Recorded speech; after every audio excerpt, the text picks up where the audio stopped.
Good morning, students. Today I am going to speak on Sufism, which is Islamic mysticism. It is also referred to as Wahdat-ul-Wujud. I have divided this lecture into three parts.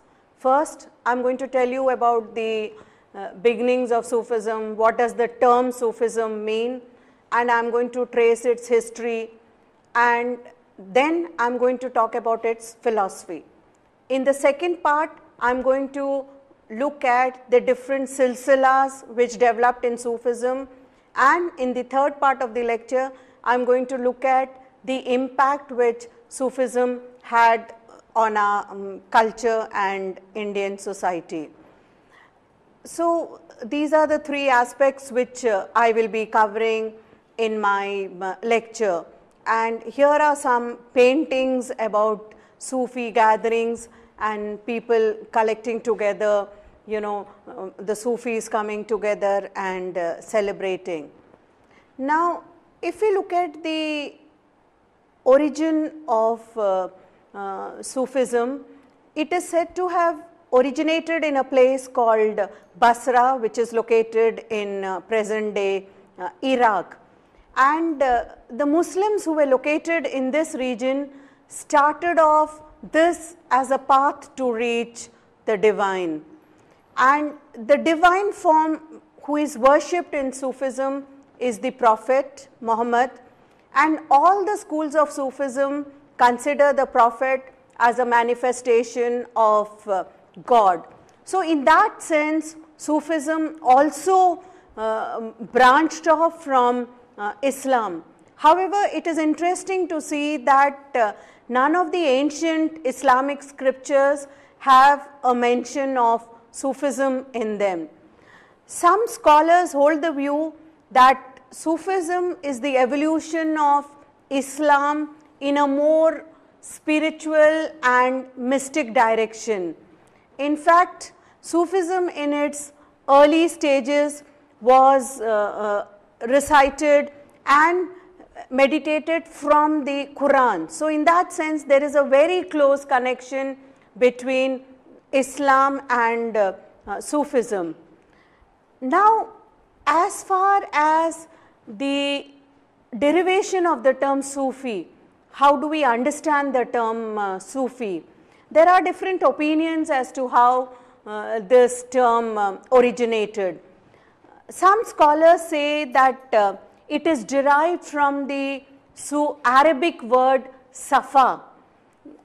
The Arabic word Safa means purity, and the reason why it is Safa is because the Sufis were those who were considered to be purified of all worldly passions. They were totally away from this world and only concentrating on one God.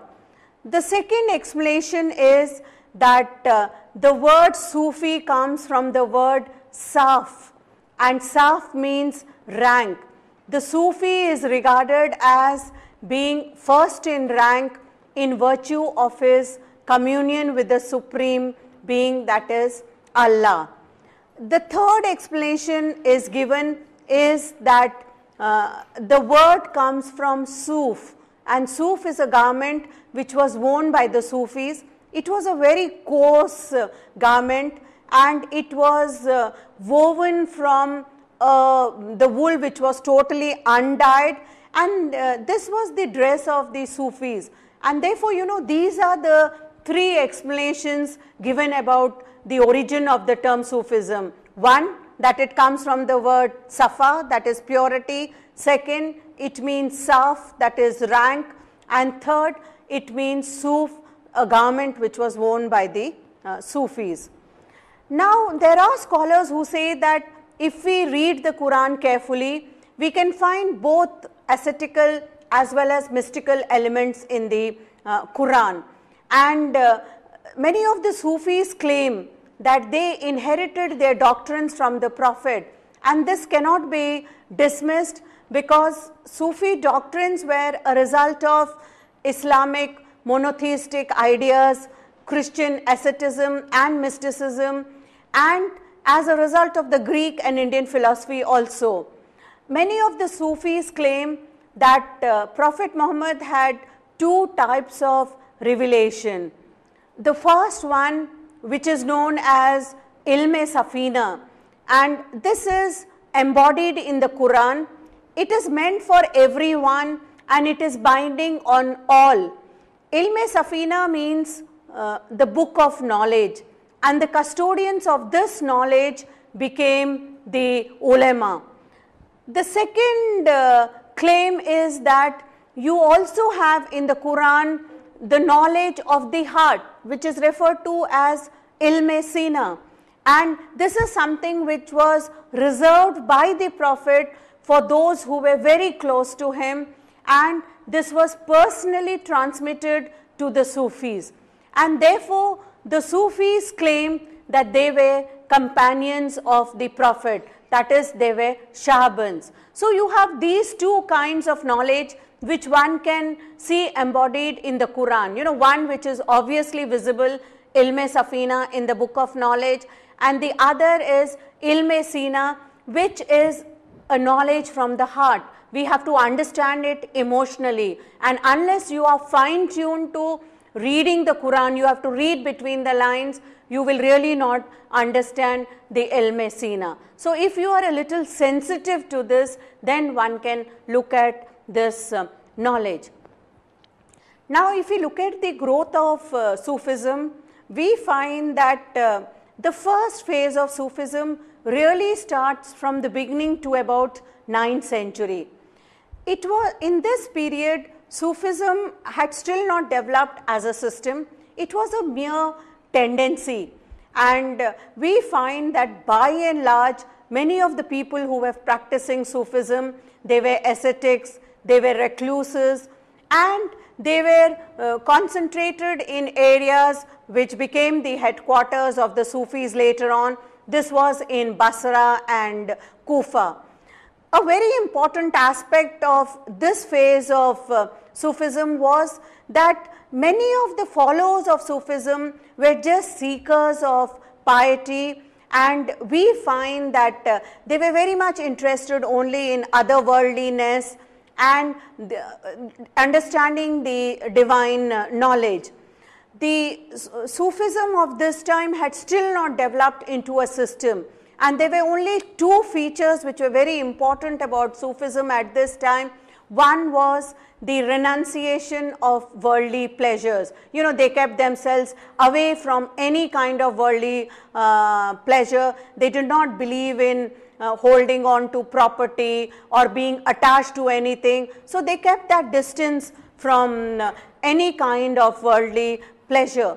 And second feature was there was an intense fear of the judgment of Allah, and this kept them in the right path, that they had to one day face God. And so there was the first phase of Sufism, except for these two features, where most of the seekers were ascetics. They were totally devoid of having any property. They did not have any kind of organization. And second, there was this whole fear of the judgment of Allah. The second phase of Sufism really began after 9th century, and it was at this time that it developed this whole philosophy of a pantheistic mysticism. Now, pantheistic mysticism is a philosophy or a doctrine which identifies God with the universe. You do not make a distinction between the universe and God. Both of them are seen as one. And it was this philosophy which developed and became an integral part of Sufi thinking. During this period, we find that there were various groups which came into existence, and they differed from each other in terms of their organizational detail. They had different kinds of philosophical notions, and therefore, unlike the first phase, which was just a gathering of few people who were very much interested in seeking this divine knowledge, the second phase was more organized. It had developed, and it had kind of over a period of time developed a philosophy of its own. Now let's talk a little about what is the philosophy of Sufism. Now Sufism is basically a religion which is based on truth of life. It is a mystic tradition that considers a wide range of ideas and practices that emphasize on the attainment of divine love and compassion of the heart. They speak in terms of, the heart being very important, one should feel from the heart, and unless you have this emotion in the heart, you cannot really attain God. In the 14th century, a Sufi saint wrote a book which is known as Principles of Sufism, and this in a sense defined the essence of Sufism, and it says, that this is a science whose objective is the reparation of the heart and turning it away from everything else but God. So, one should be away from everything and only focus on God, which becomes very important. Now, universal Sufism has been defined by great Sufi masters as a way to travel in the presence of the divine force and fill oneself with inner beauty and compassion. The Sufi doctrine spoke about the mystical union of man's soul with God. The world was a mere reflection of the Supreme Being and one that required the aid of a spiritual guide to reach God. The whole emphasis on faith rather than action for the salvation of man. So there was a lot of emphasis which was given, and they also emphasized on God, a peer being very important. You needed a guru to reach the final stages. And the Sufi philosophy was very well developed over a period of time. Now, there are 7 stages to reach God, the 7 muqams. The first 4 stages of these are Ubudiyat, Ishq, Zuhud and Marifat. Now, Ubudiyat is the first stage where a man starts realizing that he is a pure man and he starts preparing for this whole journey to reach God. The second one is Ishq. Ishq is the feeling of this divine influence which leads a human being to the Ishq of God, and everything else is forgotten except his love for God. A very important aspect of this stage is poverty, because unless you embrace poverty and you do not have any kind of earthly desires, you cannot really prepare yourself to reach God.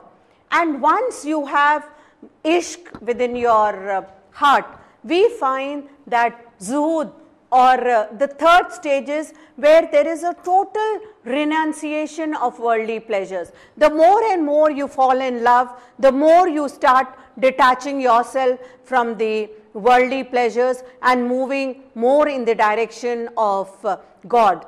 Now, Marifat is the whole concept of knowledge or gnosis, in which the traveler contemplates the attributes and the works of God. There is again a major difference between Sufism and the Bhakti movement here, because the Bhakti movement totally ignored knowledge and they said knowledge does not lead you anywhere. What is very important is you should have the love of God in your heart. Like Kabir says at a place, Pothi pad pad jag mua, pandit bhaya na koi, dhai akshar prem ka, pade so pandit hoy. So, you become a scholar not by reading all these scriptures and books, but if you have love in your heart, you become a pandit. Unlike that, the Sufis said that we cannot totally ignore knowledge. One has to first read, acquire knowledge, and only after acquiring knowledge, you will be able to decide and say that this is of no use. And therefore, Marifat is that stage where the disciple acquires a lot of knowledge. He contemplates on the attributes of God. He looks into the works of God. And then as a result of a lot of logical reasoning, which is based on intellect, he abandons this knowledge and he realizes that this knowledge is not going to lead him anywhere, and he starts moving, seeking for the mercy of God. Now the last 3 stages after the first 4 stages are Wasd, Hakikat and Wasl. Now Wasd is a state which leads to a lot of ecstasy. It is a kind of mental excitement where you start contemplating on the reality of God, and this can come in, I am sure you are familiar with, you see sometimes people going in a trance. Chaitanya was known to go into trance, and if you keep repeating the name of God, you can always go into trance. So therefore, Wasd is a stage which comes where you keep repeating the name of God, you go into a trance, and it creates a kind of mental excitement. Now after this is the stage which is called Hakikat. Hakikat means reality, and when you reach this state, your heart is illumined by the true nature of God, and you see the power of God, the strength, the reliability, and you surrender to this God. And the final stage is of Wasl. Wasl is the union where the traveler finds himself face to face with God, and as a result of this Wasl, you have Fana, which is the merger of the individual with the Supreme Being, and there is no difference between the two. So these were the 7 stages through which an individual passes in order to become one with God. Now there were various practices which developed over a period of time as Sufism grew, and some of these practices continue to a large extent till today. A very important practice was dhikr. Now dhikr was, you have practices not only dhikr like Hadra and Qawwali. Qawwali is again made very popular today, whether it is film music or other kinds of songs, you hear a lot of Qawwali. Now dhikr is something, it was a practice which many of the Sufis followed, and dhikr is something basically remembering about God. This was done by all Sufis, and basically according to Islam, one who engages in dhikr has an awareness of God, and it starts by, you can chant the name of God. It could start by reciting certain sections of the Quran, and we find that there is a lot of similarity between dhikr and the Jewish Merkava practice of meditation, which is used to attain a higher level of consciousness. The dhikr can be done through various ways, through singing, through dance, to meditative music, through swirling, and many of these practices are followed till today. And the whole purpose of this is that it leads you into a state of trance, and when you are in a trance, you can communicate with God directly. Now Hadra is again, it consists of various forms of dhikr. It can be songs, it could be dance that are used to appeal to gods and angels. The word Hadra is an Arabic word, and it means presence. So you get so immersed in this feeling of God that you can feel the presence of God all around you. And Qawwali is a term which all of us are familiar with, and Qawwali is a form of devotional music. Even today it continues to be very popular in India, Afghanistan, Turkey, Iran, and it is known for its worldly appeal, and it transcends all bounds of limitations of countries and different regions. Some of the modern day masters of Qawwali are Nusrat Fateh Ali Khan and Sabri brothers. They have acquired a lot of popularity not only in India but all over the world. And so the form of singing which Nusrat Ali Khan or the Sabri brothers do is the form of Qawwali. Here you can see some of the qawwalis being sung. And many of the films also, at least the olden days film, whenever there was a historical film, they would definitely have a lot of qawwali which was thrown in as part of the story. Now, sama is again this whole term, it's an Arabic word which means listening, and the whole sama is attained by this whole ritual of whirling dance, which is again referred to as sama, and it is basically an act of devotion that takes place a person to a higher level of consciousness.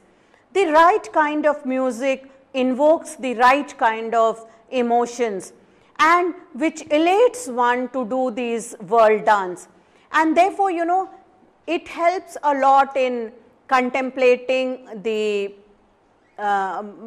divine force to a large extent. Another very important practice of Sufism was khalwa.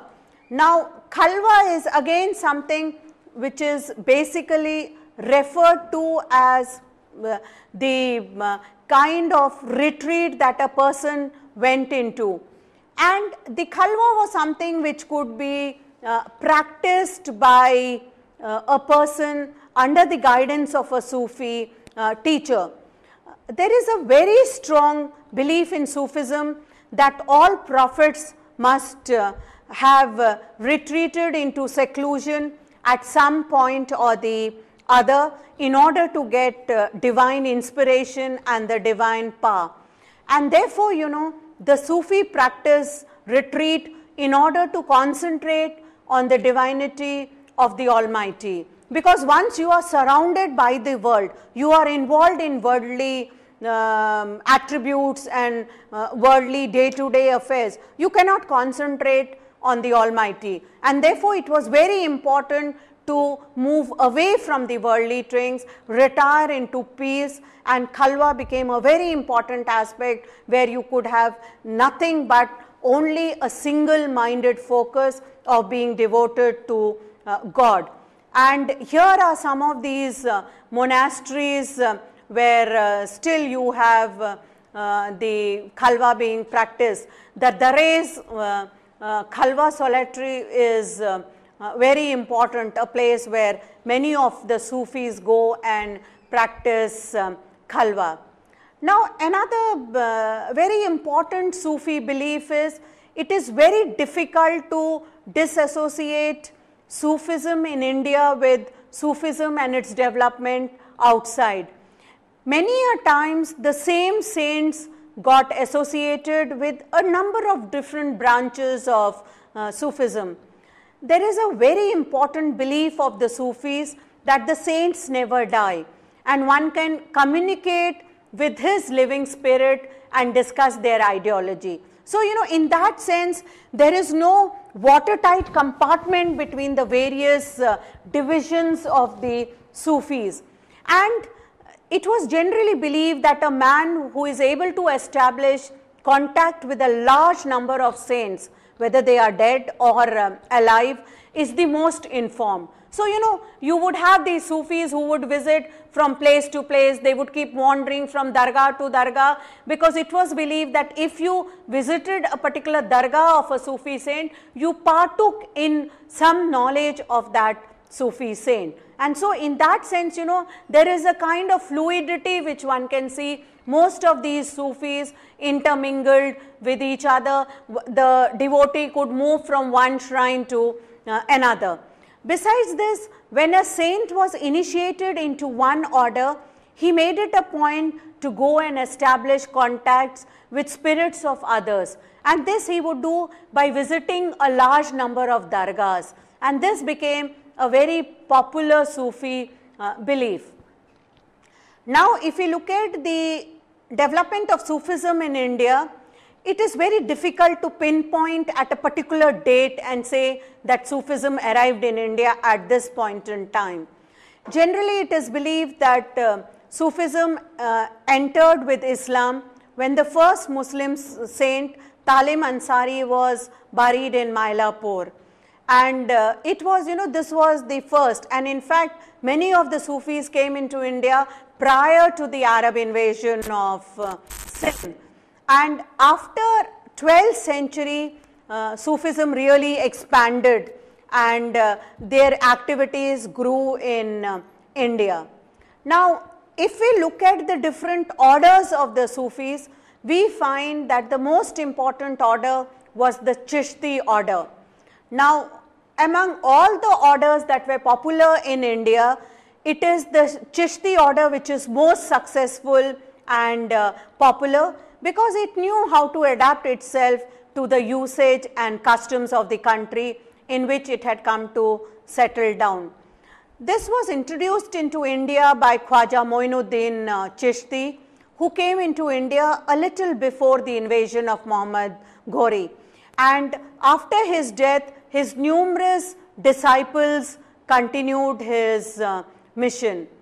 The Chishti Sufi saints believed in the spiritual importance of music, and they patronized a large number of professional singers of talent, irrespective of their religion and caste. Another practice which many of the Chishti Silsila Sufis practiced was Chilla. Chilla meant a spiritual exercise which was strictly observed for 40 days, when God is remembered with every breath. And they would spend their time closer to a mosque, or they would close themselves in a room with very minimum food, and the whole 40 days they would concentrate on the name of God. So Chilla was a very important belief of the Chishtis. And here you can see one of the Sufi shrines being in Delhi. And what is very important about these shrines is that though Sufism is closely associated with Islam, and it is part of Islam, but it is revered by both Hindus and Muslims. And if you go to any Sufi shrine, you will find an equal number of Hindus as well as Muslims visiting these shrines. And again, you have another very important shrine of Hazrat Inayat Khan in New Delhi. This is the Dargah, and it is equally visited by a large number of Hindus and Muslims. Another very important Dargah of the Chishti Sufis is Khwaja Sayyid Nizamuddin.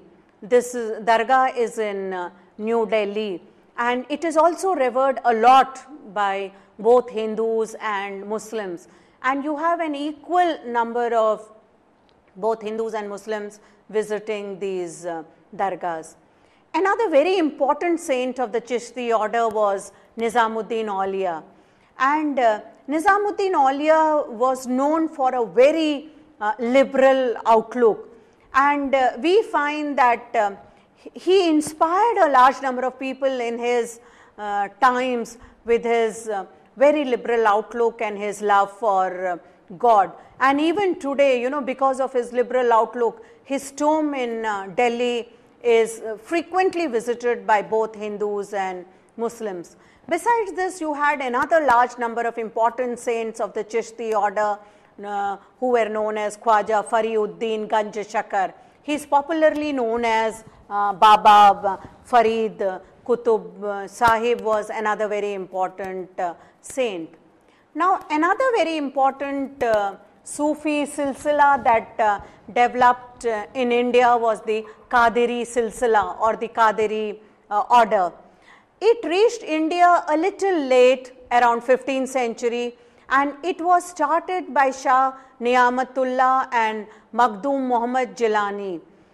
The other very important saints of this order were Sheikh Daud Kirmani and Abdul Mali Qadiri. What is very important about the silsila is Dara Shikoh was a great patron, of this order, and he also wrote a large number of books related to the Qadiri philosophy. A third important silsila was the Naqshbandi order. The Naqshbandi order was introduced into India by Khwaja Baqi Billah. He was seventh in the line of succession of Khwaja Bahauddin Naqshband, who was the founder of this order.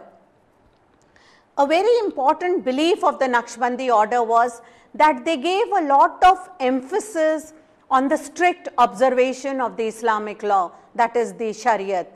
And the disciple of Baqi Billah was Sheikh Ahmad Sarhindi. Now, he demolished this whole philosophy and the doctrine of unity of being, and in its turn he put in place the whole philosophy of modified monism. Now, Khwaja Mir Dard also tried to bring about a synthesis between the whole concept of love and legalism. He regarded himself as both a slave as well as a lover of God. So, you know, the Naqshbandi order adding on to the philosophy of Sufism and taking it one step further from where it had originated.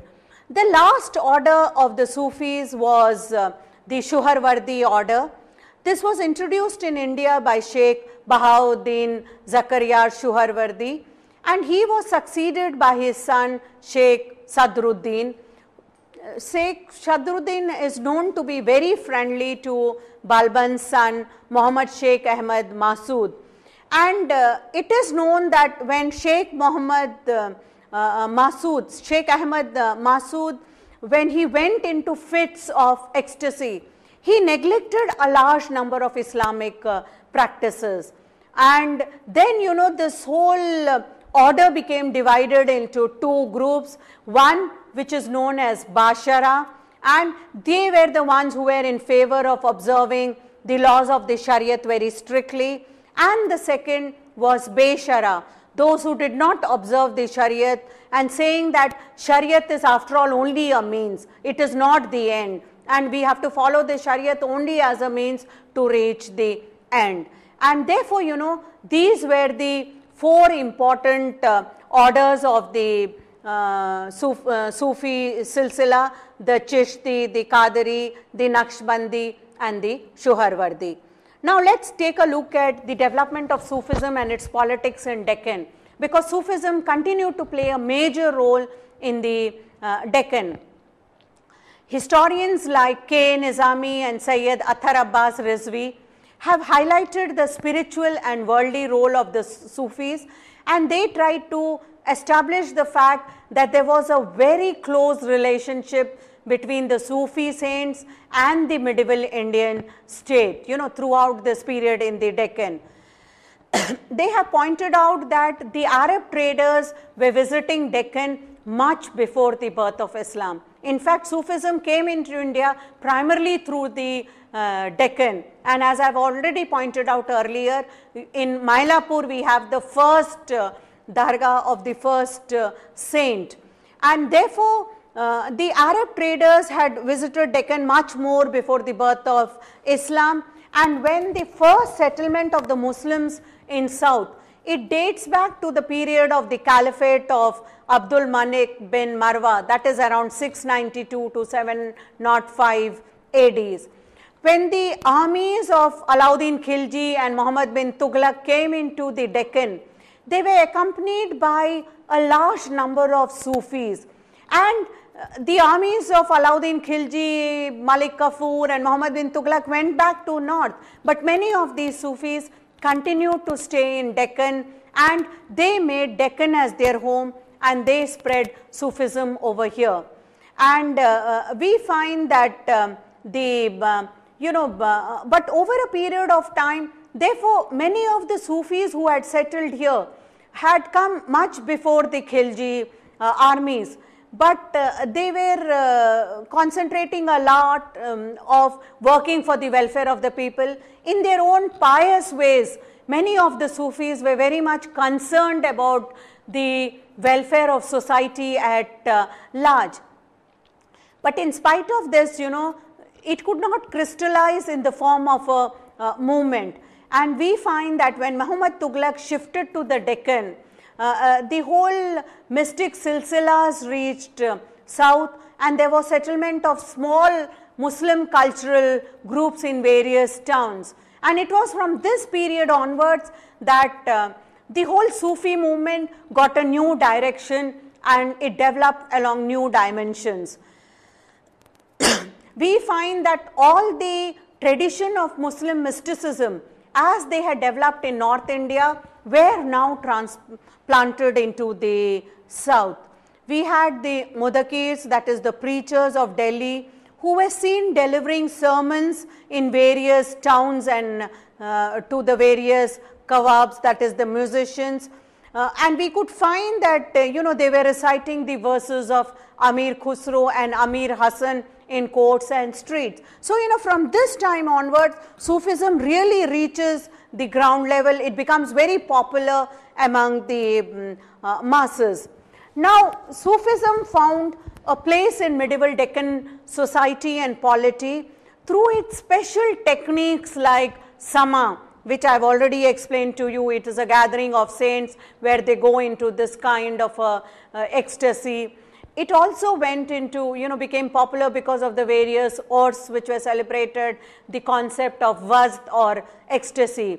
And when these coincided with deliverance from disease, we find that it had a lot of impact, because many people believe that, they were relieved of a lot of painful experiences after they visited the Sufi saints. And therefore, this had a lot of impact on the Sufi movement. The whole Sufi ideology influenced people at a very popular level in the Deccan. It oriented more towards a spiritual life rather than a material life. The Sufis define man more in terms of becoming than being. You are born as a particular person, but what is important is your whole journey of becoming. And in that sense, they looked upon human life as a storehouse of misery, and one could get salvation only by renouncing worldly pleasure, and only then could one be relieved from the misery of the world. However, another very important aspect is when we talk about the Deccan, the Chishti Silsila in the Deccan, unlike the Chishti Silsila in North India, it did not live in isolation. It did not strip itself of totally social and political loyalties. In the north, the Sufis kept themselves much away from the court. They distanced themselves. But in the south, they were intermingling with politics, with state, and they were influencing both these. And we find that they use their whole mystical identity to realize more fully their political aspirations. So, they also dabbled with politics, unlike the Sufis of North India. And we find that the Sufis organize various worldly organizations like khanqahs and madarsas. They also adapted Turkish, Persian and Deccani ideas and impressions along with their Islamic identity. The Bahmanis who came in the Deccan also played a major role in patronizing the Sufis, and this gave a lot of fillip to the Sufi movement in the Deccan.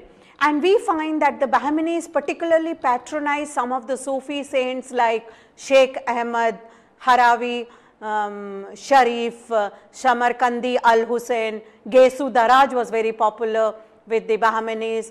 Then you have Hakim Hassan Gilani, Hakim Al-Tabrezi and many more. So, the Bahmanis openly accepted and patronized these Sufi saints.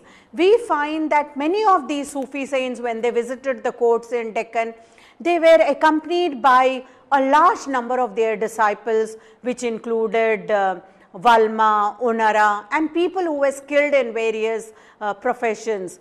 We find a large number of madarsas opened up in Daulatabad, Warangal, Aurangabad, Naldurg, and you have not only khanqahs but madarsas, maktabs, and Sufism became very popular in the Deccan. we find that many of these centers which had opened in Deccan popularized the Persian language. And however, you know, it was a very minuscule percentage of the population which was literate at this time and which could read and write in Persian. One of the very important aspects of the Sufis was that they tried to establish a direct contact with the common man. They tried to share in the joys and sorrows of the common man, and this led to a development of a new literature. Since the common man did not understand Persian, which was the language of the court, the Sufis developed a new kind of language which is referred to as by the historian H.K. Sherwani as Proto-Urdu. And in the Deccan we have a new kind of language which is known as Rekhta. Now Rekhta is a language which is Deccani Urdu, and this was you know, the Sufis used Rekhta to communicate a lot with the common people. Yet in spite of this, Persian continued to be the official language of the state, but then by and large many of the Sufis spoke in Rekhta, they composed their songs in Rekhta, and many of the treatises which they wrote in this vernacular, they were so simple, they could be easily understood by the masses, that they could easily memorize them. And this was one reason why Sufism became very popular in the Deccan. Now, you know, the reason why Sufism became so popular all over India, definitely much more in the south, in the Deccan as I have pointed out, than in other places, was by and large, you know, the Sufis understood Indian society very thoroughly. They preached the whole attitude of Sulh Kul. You know, their whole basic philosophy was Sulh Kul, that is peace with all creeds and cult. And they were talking in terms of social harmony. They did not only limit themselves to Muslims, but a large number of non-Muslims who had not you know, accepted Islam were also welcome into their fold. They did not lay down a condition that you had to become a Muslim in order to get access to a Sufi. You could be of any religion, you could be of any caste, creed or color, but you were always welcome to a Sufi Khanka if you accepted their whole values of, you know, every human being equal. And by and large, the Sufis taught to abstain from sin, and they remained detached from material realities of the world. Like I have already pointed out at the beginning of my lecture, one of the basic ingredients of the Sufi philosophy was that they accepted poverty. Poverty they regarded as a major state to reach God.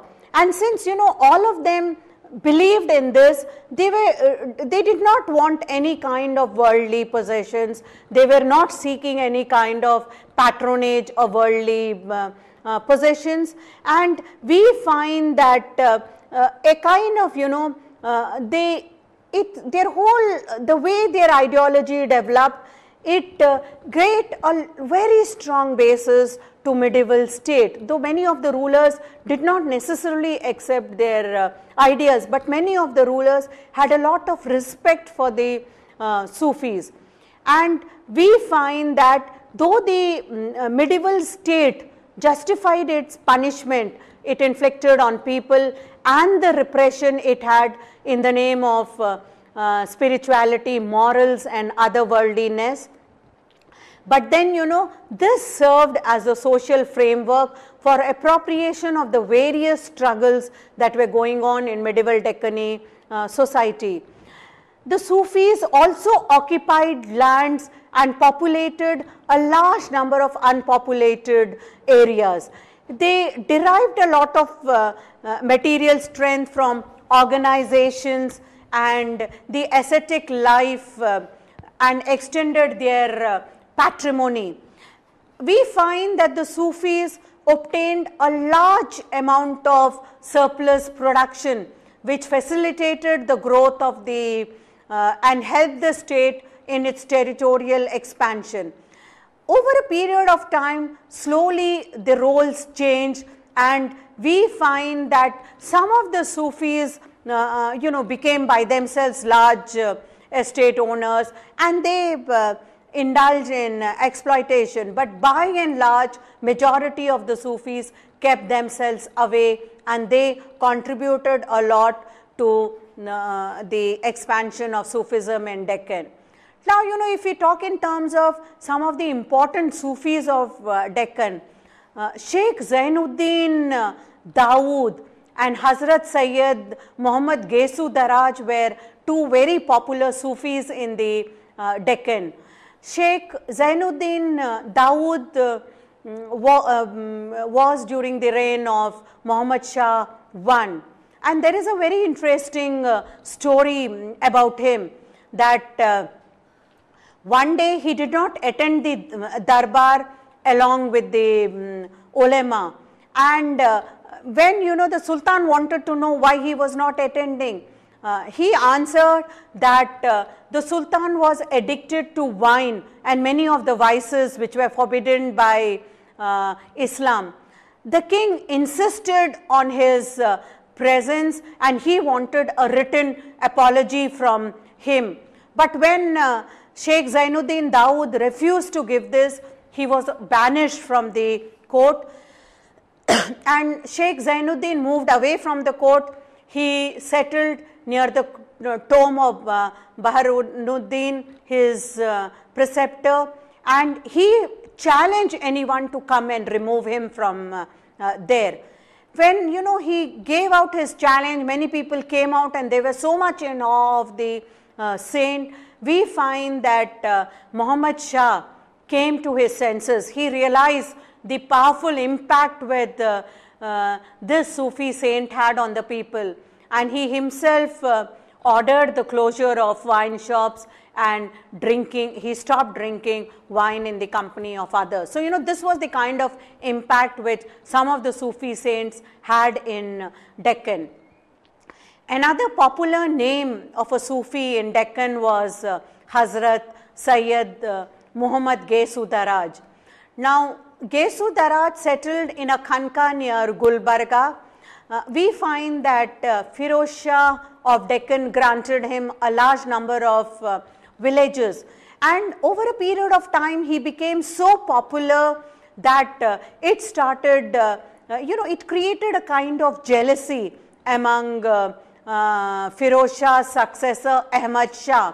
Now, Ahmad Shah was very embarrassed and jealous of the fact that the darbars of Gesu Daraj was attended by both Hindus and Muslims, and he had no peace of mind till the capital was shifted from Gulbarga to Bidar.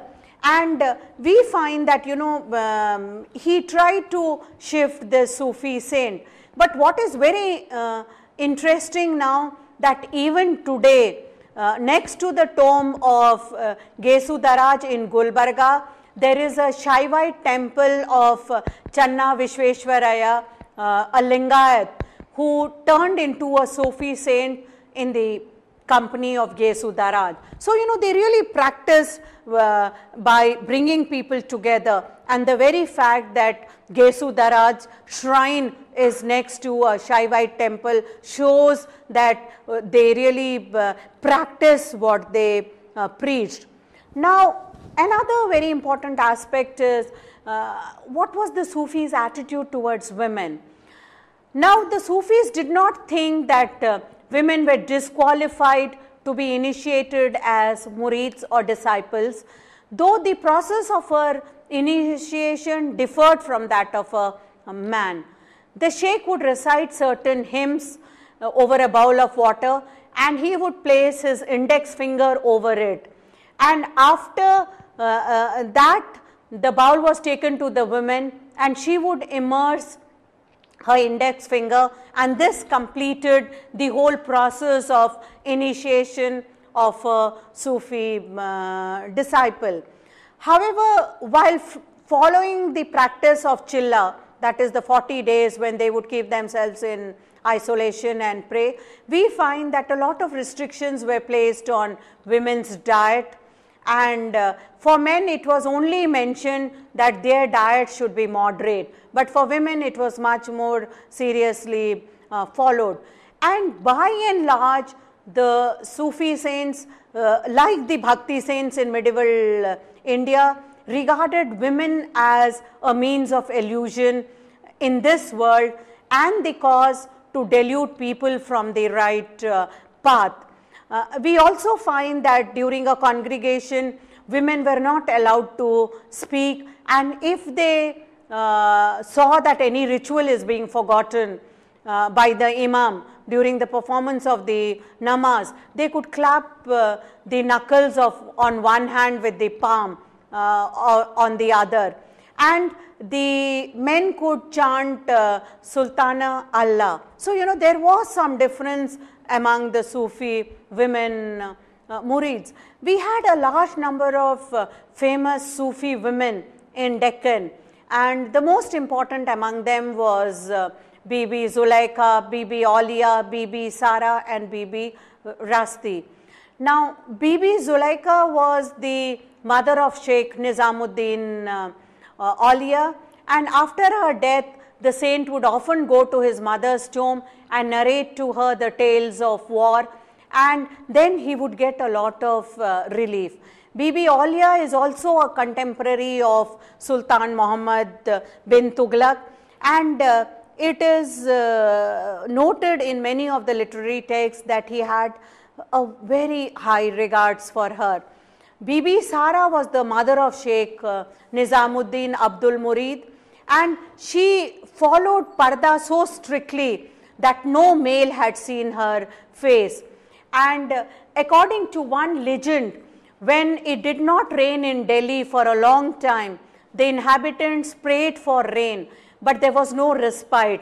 And so the Sheikh prayed holding his mother's hand, and it rained. Bibi Rasti was the wife of Sheikh Sadruddin Arif, and it is said that she read the whole Quran daily. She became a disciple of Sheikh Bahauddin Zakaria. The other important Sufi women saints in the Deccan were Bibi Jamal, who was the daughter of Sheikh Moinuddin Chishti. Then you had Bibi Kasum Masuma, who was the mother of Sheikh Baba Farid. And there is a story that once she was praying, and some thieves entered the place where she was praying, and the thieves turned blind. And when they pledged for mercy, and they fell at her feet, and they promised her that they would refrain from these acts in future, was their eyesight restored to them. So such was the power some of the Sufi women had. Another much respected name among the Sufi women is of Bibi Fatima Sam. She was very much respected by Baba Farid, that he stated that she was a male in the garb of a female. She had great mystical powers due to her piety and courage. She is also known as an accomplished poetess. Now, if we look at the growth of Sufism, after the decline of Abbasid dynasty, we find that slowly, when the Abbasid Empire was declining in Central Asia, India came to be known as a faraway land whose inhabitants were at par with those of Rome and China. India was regarded as one of the most civilized communities outside the Islamic rule. And this was primarily because so many Sufis had built up khanqahs over here, and these became the focal points for the spread of Islam all over. So the Abbasid caliphs were familiar with the works of the Sufis during this period. And we find that not only, you had these main khanqahs, and under them various sub-centers developed, and they owed allegiance to these different orders which I have already mentioned, like Chishti, Qadari, Naqshbandi or Suharwardi, and all of them lived in an environment of peace. And we find that while at that time many of the kings would use political power to control the people. The Sufis did not have any kind of political power. They were exercising their spiritual power, and through their spiritual power they were able to, I would not use the word control, but they were able to bring the people together into their fold. And the main reason for this was the Sufis interpreted Islam in a very liberal way. And we find that the large scale conversions which took place to Islam was primarily because of the Sufis, not so much due to the acts of the king who were trying to spread Islam through sword. And we find that the relationship between the Sufis and the rulers of the Sindh was greatly enhanced by the presence of the Suharwardis, who enjoyed a lot of favor with the Sindh rulers. We find that the Sufis in Sindh had received a stepmotherly treatment until the arrival of the Mughals in 1707, and it is from this period onwards that the Suharwardis became very popular in Sindh, and they really could establish a very strong base. They helped a lot in refining and developing the Indian languages and bridging this whole spiritual gap between the masses and the people. So therefore, you know, even today we have a large number of dargahs of the Sufi saints. Here is one dargah which is in Rajasthan, and which became very popular. This is another, you know, Kapasan, another dargah of the Sufi. Now in my last section I would like to sum up by talking about the contributions of the Sufis. And we find that a large number of Sufis, you know, eminent Sufis, have a whole vision of Islamic spiritual life was very broad based. It gave a lot of moral courage to the people by awakening them to spiritual values and reliance to God. If you look at the medieval period, we find that you know, it's a period where it is full of calamities such as droughts, floods, and you know, there would always be panic because of the protracted wars. There were so many invasions. Those of us who know the history of India know that this was a period which is filled with a lot of wars, invading armies coming and looting. The condition of the peasantry was very bad, and it was in this environment that the Sufis really played a lot of, you know, they almost had an effect of providing a balm to the people. The early Chistis believed that the contact with the saintly was the only means by which people would renounce the evil and convert to Islam. They did not believe in forceful conversion.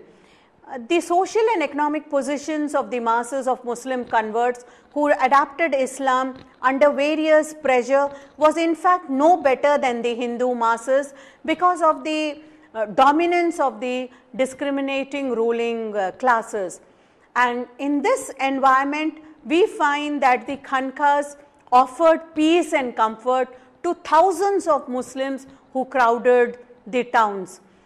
Today, you know, we lack literary evidence, and this becomes one of the most formidable obstacle to present any picture of the village Khanqah, where the tombs of these local peers or murids was there. We really do not have much information on the village Khanqahs, and where you know, a large number of people, you know, whether the dargahs were of real Sufi saints or fake Sufi saints, it's very difficult to say.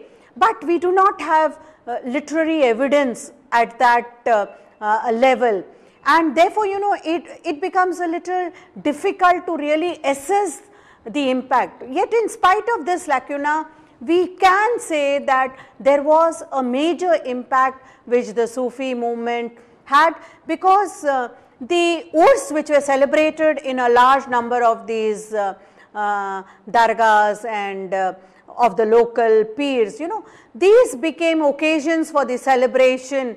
And over a period of time, the Khankas developed into very significant cultural institutions, and they played a major role in the cultural life of medieval India.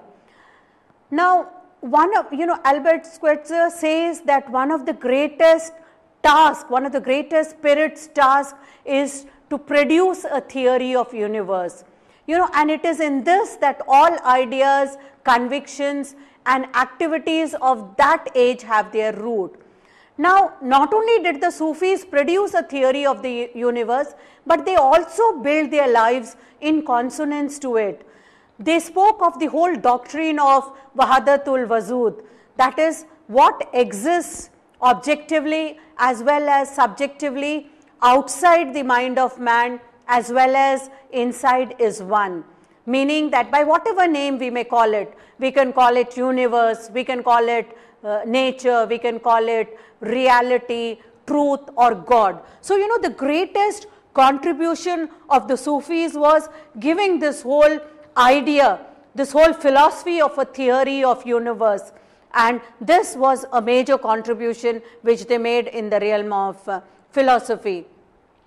The Sufis also made a contribution not only in the philosophical realm but also into the day-to-day life, because by and large the Sufi mystics believed in a very pacific and non-violent approach to all problems of human society.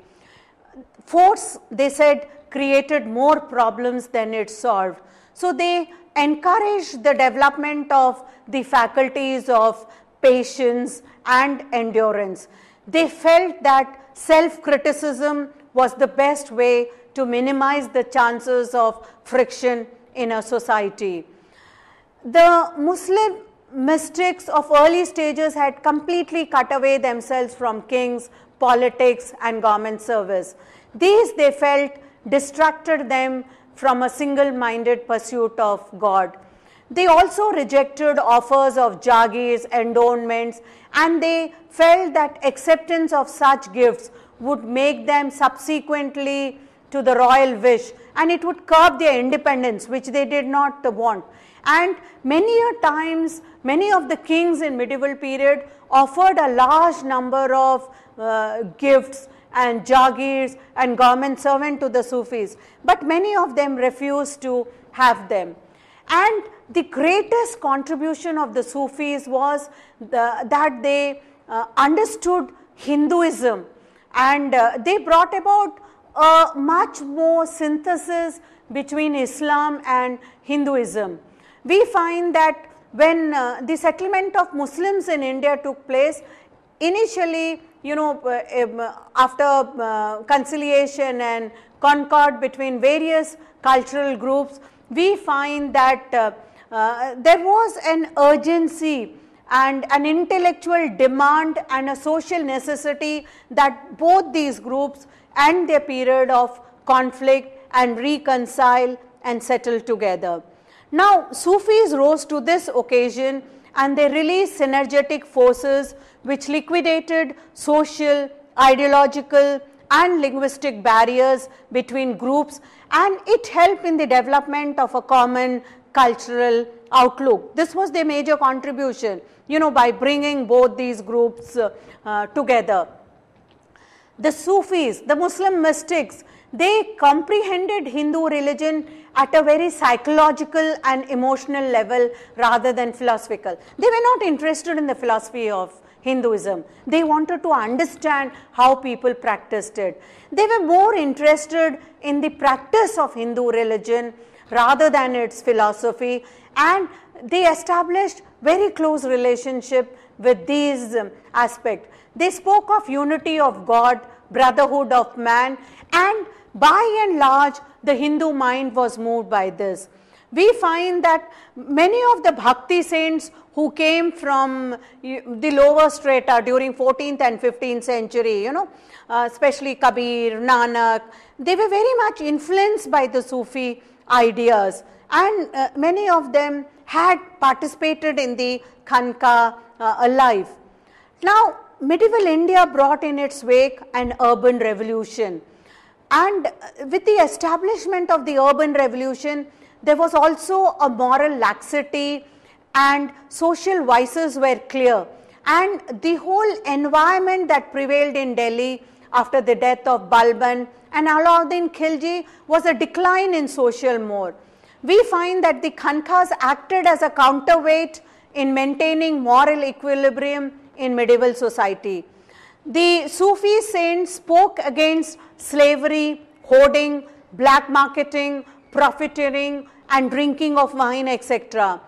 Barni remarks in his Tarikh-e-Feroz Shahi that as a result of the teaching of these Sufis, the vices among men have been reduced.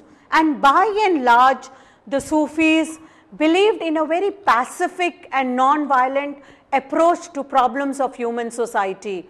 They did not really believe in any kind of force, because they felt that, force creates more problem than it solves.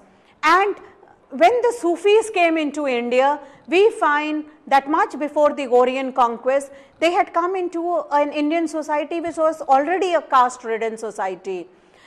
By and large, with their unassuming way, human sympathies and the whole classless atmosphere in their Khanqahs, they attracted the depressed sections of Indian society.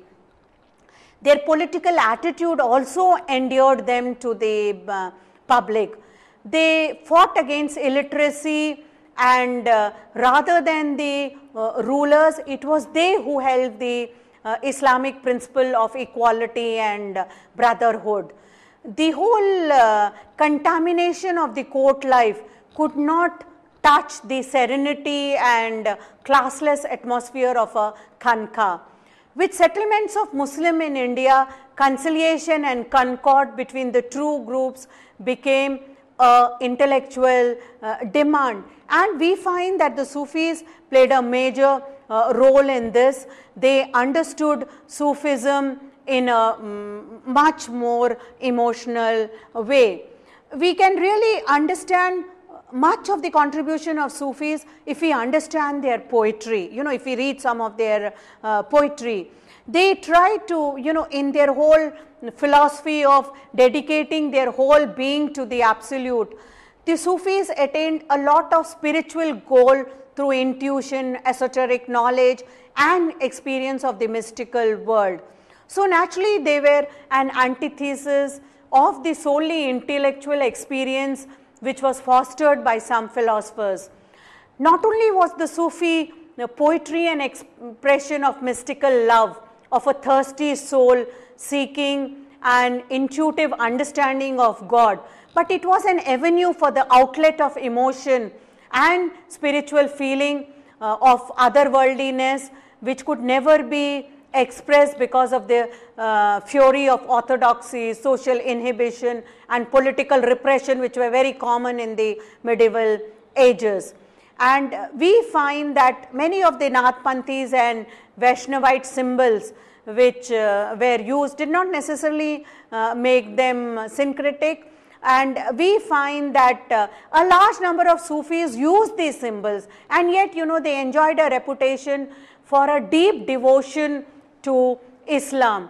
And we find that both the Sufi poets of the regional languages and the pioneers of the Hindu Bhakti movement rebelled against all forms of religious formalism, falsehood, hypocrisy and stupidity, and they tried to create a world where spiritual bliss was the all-consuming goal. Now, we find that the devotion of some of the rulers and members of the governing classes to the Sufis went a long way in making possible the erection of certain masterpieces which still stand today in architecture, such as the tomb of the Suhrawardi Sheikh Ruknuddin Multan, the Khanqah of Mir Sayyid Al-Hamdani in Srinagar, and the tomb of Sheikh Muhammad Gawat in Gwalior and Sheikh Salimuddin Chishti in Fatehpur Sikri. Even the Mughal miniatures did not neglect the Sufi landscape, and some of them integrated Sufi themes in many of their paintings. And we find that many of the Sufi belief systems and practices had a lot of parallel in Indian philosophical literature. And we find that they were also circumstanced by boundaries of what Islam could politically tolerate. And even most of the Sufis, like Hindu Vedantas, considered formal religion only as a shell. They still didn't reject formal religion, and they allowed the day-to-day average practitioner to follow day-to-day rituals and traditions which could play a useful role. So by and large, most of the Sufis were not outright rebels, but they adapted to the pressure of mainstream religion.